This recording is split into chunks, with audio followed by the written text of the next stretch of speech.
UK visa పేరుతో ఒక యువతిని మోసం చేసిన సంఘటన ఖమ్మం నగరంలో చోటు చేసుకుంది. యూకే పంపిస్తానని చెప్పి, యూకే వీసా ఇప్పిస్తానని చెప్పి 70 నుంచి 90 లక్షల వరకు నా దగ్గర వసూలు చేశారని ఇరుకుల్ల శ్వేత.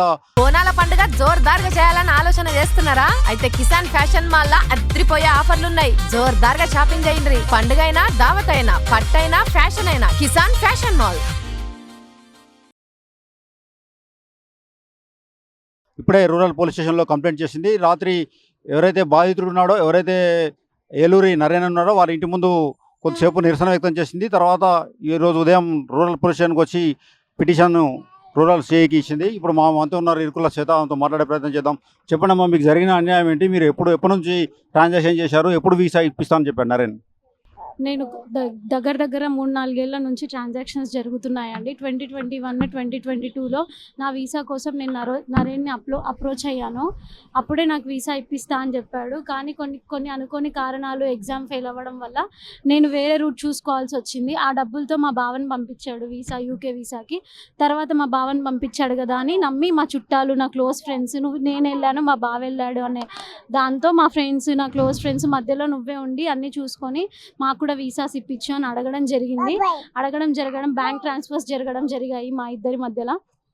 అప్పుడు నేను ఆ డబ్బులు నాకు ఏవైతే వచ్చావో అన్నీ నేను నరేన్కి పంపించడం జరిగిందండి. ఆ ట్రాన్స్ఫర్స్ అన్నీ నరేన్ వీసా ఇస్తా అని చెప్పేసి ఒక 2-3 ఏళ్ల నుంచి సతాయిస్తున్నాడండి. 2024 నుంచి సతాయించి మెల్లగా మొన్న ఒక 6 months బ్యాక్ ఫేక్ వీసాలు ఇచ్చాడండి. ఫేక్ అంటే ఒక పీడిఎఫ్ని ఎడిట్ చేసి పేర్లు మార్చి పంపించాడండి. అవన్నీ అప్పుడు మాకు ఫేక్ అని తెలిసాయండి. ఆ ఫేక్ వీసాలు అప్పుడే మా హస్బెండ్ కొంచెం క్యాష్ రూపాన కూడా ఆయనకి ఇవ్వడం జరిగిందండి. అంటే చేతులారా పెట్టలేదు, మా ఆయన ఇట్లా క్యాష్ పట్టుకొని నిలబడితే క్యాబ్ బుక్ చేసుకొని డబ్బులు తీసుకొని పారిపోయాడండి అక్కడ ఆన్ ద స్పాట్. అదే రోజు మాకు డాక్యుమెంట్స్ ఫోన్లో పంపించాడు. అదే రోజు క్యాష్ దొంగతనం ఇట్లా చేతిలో పట్టుకుంటే గుంజుకొని వెళ్ళిపోయాడండి నరేన్. ఫస్ట్ స్టార్ట్ అయింది అయితే హైదరాబాద్లో అండి. మేము 15 లక్షలు ఫస్ట్ ఒక వ్యక్తికి ఇచ్చాము క్యాష్. ఈయన ఫోన్ చేసి ఒక షెట్ అతను వస్తాడు, అతనికి డబ్బులు ఇచ్చేయండి మీరు అక్కడ 15 lakhs అంటే ఫస్ట్ అక్కడ ఇవ్వడం జరిగింది. తర్వాత 15 lakhs వీళ్ళ ఇంట్లో ఇక్కడ ఇవ్వడం జరిగిందండి శ్రీనివాసరావు ఏలూరికి. ఈ మొత్తం మోసంలో వాళ్ళ డాడీకి కూడా సంబంధం ఉందని చెప్పి మా అంచనా అండి. ఎందుకంటే ఇది స్టార్ట్ అయింది ఆయనతోటే, ఆయన పరిచయం అయింది, నరేన్ పరిచయం అయింది ఫ్రెండ్ తోటే. కానీ తర్వాత ఏదున్నా కూడా వాళ్ళ డాడీ మా కొడుకుతోటి మాట్లాడుకోవడం చేసుకోండి అని చెప్పడం వల్ల ట్రాన్స్ఫర్స్ అన్న అక్కడ జరిగాయండి. నరేన్ కూడా మమ్మల్ని అక్కడ వచ్చి కలవడం జరిగింది. ఒక పెద్ద వ్యక్తిని తీసుకొచ్చి ల్యాప్టాప్ అలా ఇలా బిల్డప్ ఇవ్వడం జరగడం వల్ల మేము నమ్మి ఇదంతా నిజమే అనుకొని మోసపోయామండి. బేసిక్గా మీ హస్బెండ్ యూకే పంపారా? ఫస్ట్ మా బావని పంపించాడండి, మా హస్బెండ్ కాదు, మా అక్క వాళ్ళ హస్బెండ్ అండి. అదొక్కటి సక్సెస్ అవ్వడం వల్ల మిగతాయి మేము ఇక నమ్మకంతో ముందు అడుగు వేస్తే అవన్నీ ఫేక్ ఇచ్చేసాడండి. ఏవైతే ఉన్నాయో అవన్నీ ఫేక్. డైరెక్ట్ డాక్యుమెంట్స్ ఎడిట్ చేసి ఇవ్వడం జరిగింది అనమాట. అట్లా ఇచ్చారు మీరు అమౌంట్? ఎన్ని ట్రాన్సాక్షన్ జరిగాయి మీ మధ్యలో? పౌండ్స్ రూపంలో ఇచ్చారా మీరు? కొంచెం పౌండ్స్ రూపంలో ఇచ్చానండి, కొంచెం ఐఎన్ఆర్లో ఇచ్చాను. క్యాష్ ఏమో కొంచెం పౌండ్స్లో ఇచ్చాను, మిగతాయి అన్నీ అక్కడ పౌండ్స్లో బ్యాంక్ ట్రాన్స్ఫర్స్ చేశాయి. నా దగ్గర ప్రూఫ్ ఉంది. అతను మాట్లాడుతూ ఒప్పుకున్న వీడియో ప్రూఫ్ కూడా నా దగ్గర ఉందండి. ఇంకొక ₹1,00,000 ఐఎన్ఆర్ ఇక్కడ ఫోన్పే ద్వారా కూడా ట్రాన్స్ఫర్ చేయడం జరిగినాయి, చిన్న పిట్టి క్యాష్ అమౌంట్స్. అలా జరిగిందండి. ఆన్లైన్ ద్వారా ఎన్ని ఇచ్చారు? క్యాష్ ఎంత ఇచ్చారు? ఆన్లైన్ ద్వారా నా దగ్గర 45,000 పౌండ్ల ప్రూఫ్ ఉందండి. క్యాష్ ఒక 15,000 పౌండ్లు ఇచ్చామండి ప్రూఫ్గా. 30 లక్షలు ఇక్కడ ఐఎన్ఆర్ ట్రాన్స్ఫర్స్ జరిగాయి. కానీ దానికి వీసా సక్సెస్ఫుల్ రావడం వల్ల మేము దానికి ఏం మాట్లాడలేని పరిస్థితికి వెళ్ళిపోయిందండి. అడిగితే ఏమంటున్నాడు?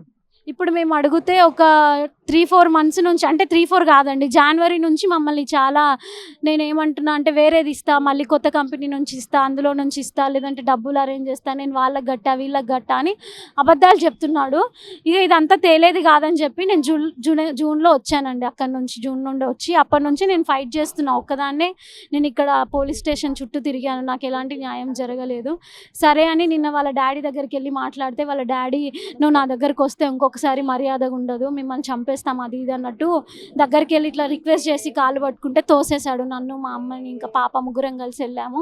అందుకే నిన్న అక్కడ చాలాసేపు కూర్చొని వాళ్ళ ఇంటి దగ్గర మేము తగువ పెట్టుకున్నామండి. కానీ ఆయన ఎలాంటి రిజల్ట్స్ ఆయన సైడ్ నుంచి లేదు. కిందికి రండి సార్ అంటే కూడా కిందికి రావట్లేదు. ఫస్ట్ ఇవ్వడానికి వెళ్ళినప్పుడు టీ పెట్టి మరి టీ ఇవ్వనా అండి, అది ఇవ్వనా అని చెప్పి మాట్లాడారు. ఇప్పుడు అలాంటి వ్యక్తి కంప్లీట్గా మాకు సంబంధం లేదని చెప్పి ప్లేట్ తిప్పేశాడండి. ఇప్పుడు గతంలో మీరు పోలీస్ స్టేషన్లో కంప్లైంట్ చేశారా? చేశానండి. నేను ఒక నెల క్రితం పోలీస్‌లో పిటిషన్ రాశానండి. ఒక 15-20 డేస్ నేను తిరిగాను పోలీస్ స్టేషన్ చుట్టూ. ఆయన ఎంక్వైరీకి పిలిపిస్తే నాకేం సంబంధం లేదు. నేను నా కొడుకుకి వాట్సాప్‌లో మెసేజ్ పెట్టా, నాకు సంబంధం లేదని అంటే, వాట్సాప్‌లో మెసేజ్ పెడితే ఎలా చెల్లుతదండి నా కొడుక్కి సంబంధం లేదని చెప్పి అవన్నీ నాకు చెప్పాడు. ఇలా జరిగింది పోలీస్ స్టేషన్‌లో కూడా ఇలా చెప్పడం జరిగితే కొన్ని రోజులు చూసి పోలీస్ స్టేషన్‌లో కేస్ క్లోజ్ అయినట్టు నాకు మెసేజ్ వచ్చింది సార్. ఇక దాని తర్వాత ఇక నాకు అనిపించింది ఇక్కడ వీళ్ళేమో వర్క్ చేయరేమో, ఎంతైనా ఇన్ఫ్లుయెన్స్ ఉన్న పర్సన్ కదా అని నేను చదువుకున్న దానిగా అలా అలా ఆలోచించాను సార్. అట్లా జరిగింది. ఇంకా ఇప్పుడు ఎన్ని లక్షలు ఇచ్చినట్టు మీరు? సార్ నేను మొత్తం ప్రూఫ్స్ తోటి 75 లక్షల దాకా నాకు ప్రూఫ్స్ ఉన్నాయి సార్. ఇక మిగతా వాటికి ప్రూఫ్స్ అంటే క్యాష్తో కలిపి 75 లక్షల దాకా ప్రూఫ్స్ ఉన్నాయి సార్ ఇప్పుడున్న కరెన్సీ రేట్ ప్రకారం. మీకు ఎటువంటి న్యాయం కావాలంటారు? ఇప్పుడు ఆ డబ్బులు ఇస్తే సరిపోతుందా మీకు? భూమి రిజిస్ట్రేషన్ చేస్తానేదో చెప్పాడా సార్? నాకు ఒక నెల క్రితం ఫోన్ చేశాడు సార్. నెల అంటే ఇక్కడ కేసు క్లోజ్ అయిన 2 రోజుల కంటే పోలీసులు ఫోన్ చేసి ఆయనతో మాట్లాడాడు.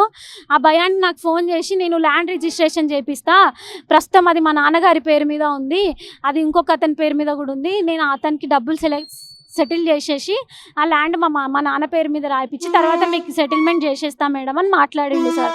అది దగ్గర 12వ తారీఖు 11వ తారీఖు జరిగింది సార్, జూలై. అప్పటి నుంచి ఫోన్ చేసినా మెసేజ్లు చేసినా ఆయన ఎలాంటి రెస్పాన్స్ అవ్వట్లేదు sir. I will call you 2 days, please wait అని మెసేజెస్ పెడుతున్నాడు. ఇక అప్పటి నుంచి ఆయన దగ్గర నుంచి ఎలాంటి రెస్పాండ్ లేదు సార్. చూసి నేను ఇంకా వాళ్ళ ఇంటికి వెళ్ళాను సార్. ఎందుకంటే నా వీసా కూడా పోతుంది, నేను 5th వరకు వెళ్ళకపోతే నాకు డేంజర్, నాకు ప్రమాదమే. సో ఇంత ఫైట్ చేసి నేను ఏదో ఒకటి నా డబ్బులు తీసుకొని వెళ్దామనే వచ్చాను సార్. నేను యూకేలోనే ఉంటా సార్. నేను ఇప్పుడు ఏం చేయట్లేదు సార్, నాకు ఒక చిన్న పాప ఉంది, ఆమెను చూసుకుంటున్నా అంతే. అది 2021 నుంచి ఏలూరు నారాయణ అనే వ్యక్తిని మా ఫ్రెండ్స్ ద్వారా పరిచయమైన వ్యక్తికి 75 నుంచి 90 లక్షల వరకు ఇచ్చానని, వీసా ఇస్తానని మోసం చేసి ఫేక్ వీసా ఇచ్చారని శ్వేత చెప్తుంది. అదేవిధంగా ఇటీవల కాలంలో గొడవ చేస్తే భూమి రిజిస్ట్రేషన్ చేస్తానని, భూమి వాళ్ళ ఫాదర్ పేరు మీద అని చెప్తూ వచ్చారని, ఇప్పుడు అది కూడా లేదని, నేను ఇన్ఫ్లుయెన్స్ ఉన్న వ్యక్తిని బెదిరిస్తున్నారని శ్వేత చెప్తుంది. వీడియో జర్నలిస్ట్ నాగేందర్తో హరీష్, హార్టీవీ ఖమ్మం నుండి. యూకే వీసా పేరుతో ఒక యువతిని మోసం చేసిన సంఘటన ఖమ్మం నగరంలో చోటు చేసుకుంది. యూకే పంపిస్తానని చెప్పి, యూకే వీసా ఇప్పిస్తానని చెప్పి 70 నుంచి 90 లక్షల వరకు నా దగ్గర వసూలు చేశారని ఇరుకుల్ల శ్వేత ఇప్పుడే రూరల్ పోలీస్ స్టేషన్లో కంప్లైంట్ చేసింది. రాత్రి ఎవరైతే బాధితుడు ఉన్నాడో, ఎవరైతే ఏలూరి నారాయణ ఉన్నాడో వారి ఇంటి ముందు కొద్దిసేపు నిరసన వ్యక్తం చేసింది. తర్వాత ఈరోజు ఉదయం రూరల్ పోలీస్ స్టేషన్కి వచ్చి పిటిషన్ రూరల్ సిఐకి ఇచ్చింది. ఇప్పుడు మా మనతో ఉన్నారు ఇరుకుల శ్వేత, ఆమెతో మాట్లాడే ప్రయత్నం చేద్దాం. చెప్పండి అమ్మా, మీకు జరిగిన అన్యాయం ఏంటి? మీరు ఎప్పటి నుంచి ట్రాన్సాక్షన్ చేశారు? ఎప్పుడు వీసా ఇప్పిస్తామని చెప్పారు నారాయణ? నేను దగ్గర 3-4 ఏళ్ల నుంచి ట్రాన్సాక్షన్స్ జరుగుతున్నాయండి. 2021, 2022లో నా వీసా కోసం నేను నరేన్ని అప్రోచ్ అయ్యాను.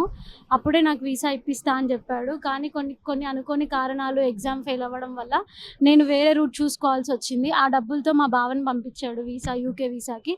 తర్వాత మా బావని పంపించాడు కదా అని నమ్మి మా చుట్టాలు, నా క్లోజ్ ఫ్రెండ్స్, నేను వెళ్ళాను మా బావ వెళ్ళాడు అనే దాంతో మా ఫ్రెండ్స్, నా క్లోజ్ ఫ్రెండ్స్ మధ్యలో నువ్వే ఉండి అన్నీ చూసుకొని మాకు కూడా వీసాస్ ఇప్పించు అని అడగడం జరగడం బ్యాంక్ ట్రాన్స్ఫర్స్ జరిగాయి మా ఇద్దరి మధ్యలో. అప్పుడు నేను ఆ డబ్బులు నాకు ఏవైతే వచ్చావన్నీ నేను నరేన్కి పంపించడం జరిగిందండి. ఆ ట్రాన్స్ఫర్స్ అన్నీ నరేన్ వీసా ఇస్తా అని చెప్పేసి ఒక 2-3 ఏళ్ల నుంచి సతాయిస్తున్నాడండి. 2024 నుంచి సతాయించి మెల్లగా మొన్న ఒక 6 months బ్యాక్ ఫేక్ వీసాలు ఇచ్చాడండి. ఫేక్ అంటే ఒక పీడిఎఫ్ని ఎడిట్ చేసి పేర్లు మార్చి పంపించాడండి. అవన్నీ అప్పుడు మాకు ఫేక్ అని తెలిసాయండి. ఆ ఫేక్ వీసాలు అప్పుడే మా హస్బెండ్ కొంచెం క్యాష్ రూపాన కూడా ఆయనకి ఇవ్వడం జరిగిందండి. అంటే చేతులారా పెట్టలేదు, మా ఆయన ఇట్లా క్యాష్ పట్టుకొని నిలబడితే క్యాబ్ బుక్ చేసుకొని డబ్బులు తీసుకొని పారిపోయాడండి అక్కడ ఆన్ ద స్పాట్. అదే రోజు మాకు డాక్యుమెంట్స్ ఫోన్లో పంపించాడు. అదే రోజు క్యాష్ దొంగతనం ఇట్లా చేతిలో పట్టుకుంటే గుంజుకొని వెళ్ళిపోయాడండి నరేన్. ఫస్ట్ స్టార్ట్ అయింది అయితే హైదరాబాద్లో అండి. మేము 15 లక్షలు ఫస్ట్ ఒక వ్యక్తికి ఇచ్చాము క్యాష్. ఈయన ఫోన్ చేసి ఒక షెట్ అతను వస్తాడు, అతనికి డబ్బులు ఇచ్చేయండి మీరు అక్కడ 15 lakhs అంటే ఫస్ట్ అక్కడ ఇవ్వడం జరిగింది. తర్వాత 15 lakhs వీళ్ళ ఇంట్లో ఇక్కడ ఇవ్వడం జరిగిందండి శ్రీనివాసరావు ఏలూరికి. ఈ మొత్తం మోసంలో వాళ్ళకి వాళ్ళ డాడీకి కూడా సంబంధం ఉందని చెప్పి మా అంచనా అండి. ఎందుకంటే ఇది స్టార్ట్ అయింది ఆయనతోటే, ఆయన పరిచయం అయింది, నరేన్ పరిచయం అయింది ఫ్రెండ్ తోటే. కానీ తర్వాత ఏదున్నా కూడా వాళ్ళ డాడీ వాళ్ళ కొడుకుతోటి మాట్లాడుకోవడం చేసుకోండి అని చెప్పడం వల్ల ట్రాన్స్ఫర్స్ అన్న అక్కడ జరిగాయండి. నరేన్ కూడా మమ్మల్ని అక్కడ వచ్చి కలవడం జరిగింది. ఒక పెద్ద వ్యక్తిని తీసుకొచ్చి ల్యాప్టాప్ అలా ఇలా బిల్డప్ ఇవ్వడం జరగడం వల్ల మేము నమ్మి ఇదంతా నిజమే అనుకొని మోసపోయామండి. బేసిక్గా మీ హస్బెండ్ని యూకే పంపారా ఫస్ట్? మా బావని పంపించాడండి, మా హస్బెండ్ కాదు, మా అక్క వాళ్ళ హస్బెండ్ అండి. అదొక్కటి సక్సెస్ అవ్వడం వల్ల మిగతాయి మేము ఇక నమ్మకంతో ముందు అడుగు వేస్తే అవన్నీ ఫేక్ ఇచ్చేసాడండి. ఏవైతే ఉన్నాయో అవన్నీ ఫేక్, డైరెక్ట్ డాక్యుమెంట్స్ ఎడిట్ చేసి ఇవ్వడం జరిగింది అనమాట. అట్లా ఎన్నిసార్లు ఇచ్చారు మీరు అమౌంట్? ఎన్ని ట్రాన్సాక్షన్ జరిగాయి మీ మధ్యలో? పౌండ్స్ రూపంలో ఇచ్చారా మీరు? కొంచెం పౌండ్స్ రూపంలో ఇచ్చానండి, కొంచెం ఐఎన్ఆర్లో ఇచ్చాను. క్యాష్ ఏమో కొంచెం పౌండ్స్లో ఇచ్చాను, మిగతాయి అన్నీ అక్కడ పౌండ్స్లో బ్యాంక్ ట్రాన్స్ఫర్ చేశాయి. నా దగ్గర ప్రూఫ్ ఉంది, అతను మాట్లాడుతూ ఒప్పుకున్న వీడియో ప్రూఫ్ కూడా నా దగ్గర ఉందండి. ఇంకొక ₹1,00,000 ఐఎన్ఆర్ ఇక్కడ ఫోన్పే ద్వారా కూడా ట్రాన్స్ఫర్ చేయడం జరిగినాయి, చిన్న చిన్న పిట్టి క్యాష్ అమౌంట్స్. అలా జరిగిందండి. ఆన్లైన్ ద్వారా ఎన్ని ఇచ్చారు? క్యాష్ ఎంత ఇచ్చారు? ఆన్లైన్ ద్వారా నా దగ్గర 45,000 పౌండ్ల ప్రూఫ్ ఉందండి. క్యాష్ ఒక 15,000 పౌండ్లు ఇచ్చామండి ప్రూఫ్గా. 30 లక్షలు ఇక్కడ ఐఎన్ఆర్ ట్రాన్స్ఫర్స్ జరిగాయి, కానీ దానికి వీసా సక్సెస్ఫుల్ రావడం వల్ల మేము దానికి ఏం మాట్లాడలేని పరిస్థితికి వెళ్ళిపోయిందండి. మీరు అడిగితే ఏమంటున్నాడు? ఇప్పుడు మేము అడిగితే ఒక 3-4 మంత్స్ నుంచి, అంటే 3-4 కాదండి, జనవరి నుంచి మమ్మల్ని చాలా, నేనేమంటున్నా అంటే వేరేది ఇస్తా, మళ్ళీ కొత్త కంపెనీ నుంచి ఇస్తా, అందులో నుంచి ఇస్తా, లేదంటే డబ్బులు అరేంజ్ చేస్తా, నేను వాళ్ళకి గట్టా వీళ్ళకి గట్టా అని అబద్ధాలు చెప్తున్నాడు. ఇక ఇదంతా తేలేది కాదని చెప్పి నేను జూన్లో వచ్చానండి. అక్కడ నుంచి జూన్ నుండి వచ్చి అప్పటి నుంచి నేను ఫైట్ చేస్తున్నా ఒక్కదాన్నే. నేను ఇక్కడ పోలీస్ స్టేషన్ చుట్టూ తిరిగాను, నాకు ఎలాంటి న్యాయం జరగలేదు. సరే అని నిన్న వాళ్ళ డాడీ దగ్గరికి వెళ్ళి మాట్లాడితే వాళ్ళ డాడీ, నువ్వు నా దగ్గరకు వస్తే ఇంకొకసారి మర్యాదగా ఉండదు, మిమ్మల్ని చంపేస్తాం అది ఇది అన్నట్టు దగ్గరికి వెళ్ళి ఇట్లా రిక్వెస్ట్ చేసి కాలు పట్టుకుంటే తోసేశాడు నన్ను, మా అమ్మని, ఇంకా పాప, ముగ్గురం కలిసి వెళ్ళాము. అందుకే నిన్న అక్కడ చాలాసేపు కూర్చొని వాళ్ళ ఇంటి దగ్గర మేము తగువ పెట్టుకున్నామండి. కానీ ఆయన ఎలాంటి రిజల్ట్స్ ఆయన సైడ్ నుంచి లేదు. కిందికి రండి సార్ అంటే కూడా కిందికి రావట్లేదు. ఫస్ట్ ఇవ్వడానికి వెళ్ళినప్పుడు టీ పెట్టి మరి టీ ఇవ్వనా అండి, అది ఇవ్వనా అని చెప్పి మాట్లాడారు. ఇప్పుడు అలాంటి వ్యక్తి కంప్లీట్గా మాకు సంబంధం లేదని చెప్పి ప్లేట్ తిప్పేశాడండి. గతంలో మీరు పోలీస్ స్టేషన్లో కంప్లైంట్ చేశారా? చేశానండి. నేను ఒక నెల క్రితం పోలీస్లో పిటిషన్ రాశానండి. ఒక 15-20 డేస్ నేను తిరిగాను పోలీస్ స్టేషన్ చుట్టూ. ఆయన ఎంక్వైరీకి పిలిపిస్తే నాకేం సంబంధం లేదు, నేను నా కొడుకుకి వాట్సాప్లో మెసేజ్ పెట్టా, నాకు సంబంధం లేదని అంటే, వాట్సాప్లో మెసేజ్ పెడితే ఎలా జరుగుతుందండి, నా కొడుకుకి సంబంధం లేదని చెప్పి అవన్నీ నాకు చెప్పాడు. ఇలా జరిగింది పోలీస్ స్టేషన్లో కూడా ఇలా చెప్పడం జరిగితే కొన్ని రోజులు చూసి పోలీస్ స్టేషన్లో కేసు క్లోజ్ అయినట్టు నాకు మెసేజ్ వచ్చింది సార్. ఇక దాని తర్వాత ఇక నాకు అనిపించింది ఇక్కడ వీళ్ళేమో వర్క్ చేయరేమో, ఎంతైనా ఇన్ఫ్లుయెన్స్ ఉన్న పర్సన్ కదా అని నేను చదువుకున్న దానిగా అలా ఆలోచించాను సార్. అట్లా జరిగింది. ఇంకా మొత్తం ఎన్ని లక్షలు ఇచ్చినట్టు మీరు? సార్ నేను మొత్తం ప్రూఫ్స్ తోటి 75 లక్షల దాకా నాకు ప్రూఫ్స్ ఉన్నాయి సార్. ఇక మిగతా వాటికి ప్రూఫ్స్ అంటే క్యాష్తో కలిపి 75 లక్షల దాకా ప్రూఫ్స్ ఉన్నాయి సార్ ఇప్పుడున్న కరెన్సీ రేట్ ప్రకారం. మీకు ఎటువంటి న్యాయం కావాలంటారు? ఇప్పుడు ఆ డబ్బులు ఇస్తే సరిపోతుందా మీకు? భూమి రిజిస్ట్రేషన్ చేస్తానేదో చెప్పాడా సార్? నాకు ఒక నెల క్రితం ఫోన్ చేశాడు సార్. నెల అంటే ఇక్కడ కేసు క్లోజ్ అయిన 2 రోజుల కంటే పోలీసులు ఫోన్ చేసి ఆయనతో మాట్లాడాడు. ఆ భయాన్ని నాకు ఫోన్ చేసి, నేను ల్యాండ్ రిజిస్ట్రేషన్ చేపిస్తా, ప్రస్తుతం అది మా నాన్నగారి పేరు మీద ఉంది, అది ఇంకొక అతని పేరు మీద కూడా ఉంది, నేను అతనికి డబ్బులు సెటిల్ చేసేసి ఆ ల్యాండ్ మా నాన్న పేరు మీద రాయిపించి తర్వాత మీకు సెటిల్మెంట్ చేసేస్తా మేడం అని మాట్లాడిండు సార్. అది దగ్గర 12వ తారీఖు 11వ తారీఖు జరిగింది సార్, జూలై. అప్పటి నుంచి ఫోన్ చేసినా మెసేజ్లు చేసినా ఆయన ఎలాంటి రెస్పాన్స్ అవ్వట్లేదు sir. I will call you 2 days, please wait అని మెసేజెస్ పెడుతున్నాడు. ఇక అప్పటి నుంచి ఆయన దగ్గర నుంచి ఎలాంటి రెస్పాండ్ లేదు సార్. చూసి నేను ఇంకా వాళ్ళ ఇంటికి వెళ్ళాను సార్, ఎందుకంటే నా వీసా కూడా పోతుంది. నేను 5th వరకు వెళ్ళకపోతే నాకు డేంజర్, నాకు ప్రమాదమే. సో ఇంత ఫైట్ చేసి నేను ఏదో ఒకటి నా డబ్బులు తీసుకొని వెళ్దామనే వచ్చాను సార్. నేను యూకేలోనే ఉంటా సార్. నేను ఇప్పుడు ఏం చేయట్లేదు సార్, నాకు ఒక చిన్న పాప ఉంది, ఆమెను చూసుకుంటున్నా అంతే. అది 2021 నుంచి ఏలూరు నారాయణ అనే వ్యక్తిని మా ఫ్రెండ్స్ ద్వారా పరిచయమైన వ్యక్తికి 75 నుంచి 90 లక్షల వరకు ఇచ్చానని, వీసా ఇస్తానని మోసం చేసి ఫేక్ వీసా ఇచ్చారని శ్వేత చెప్తుంది. అదేవిధంగా ఇటీవల కాలంలో గొడవ చేస్తే భూమి రిజిస్ట్రేషన్ చేస్తానని, భూమి వాళ్ళ ఫాదర్ పేరు మీద ఉందని చెప్తూ వచ్చారని, ఇప్పుడు అది కూడా లేదని, నేను ఇన్ఫ్లుయెన్స్ ఉన్న వ్యక్తిని బెదిరిస్తున్నారని శ్వేత చెప్తుంది. వీడియో జర్నలిస్ట్ నాగేందర్తో హరీష్, హార్ టీవీ ఖమ్మం నుండి.